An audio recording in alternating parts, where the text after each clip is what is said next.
C'est dans le parking de Kataviti à Koné qu'a été organisé aujourd'hui le Carrefour Forum dédié à la réinsertion et l'accompagnement de près de 200 anciens salariés de l'usine de Koniambo. Si certains sont à l'aboutissement de leur projet, d'autres ne savent pas encore, mais cherchent, au vu de la situation du pays, à être autosuffisants premièrement. C'est le cas de Jean-Baptiste, ancien employé de chez KNS. Il s'intéresse à l'agroforesterie. Il y a tout le travail de la transformation aussi. Oui. On devrait apprendre à transformer les produits qu'on pourrait produire dans ce genre de système. D'accord. Là, par exemple, sur une petite surface, tu avais dit 20 mètres. Ça, c'est déjà bon pour l'autosuffisance. Là, déjà, tu auras des fruitiers. Là, j'ai plusieurs projets en tête, mais c'est pas défini. Là, déjà, l'agroforesterie, c'est déjà pour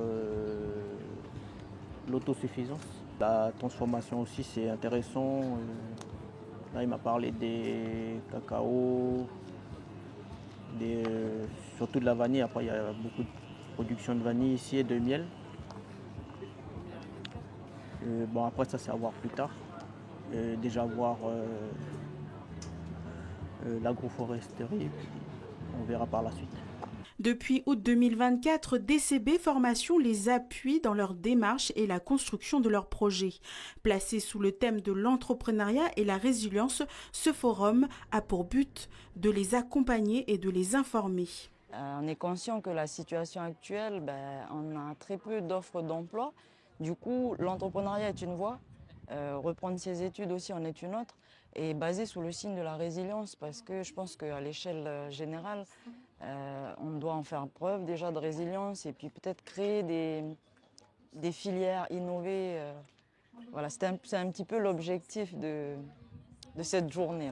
On va retrouver les acteurs classiques de la création d'entreprises pour tout ce qui va être formalité administrative, investissement financier.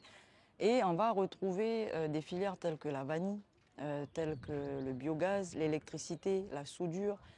Ce sont des compétences toutes transverses qui peuvent permettre à développer des activités. L'avantage que je vais avoir avec mes entrepreneurs, qu'on va retrouver ici, les stands, c'est qu'ils sont également la casquette formateur. Voilà, avec une approche très technique terrain.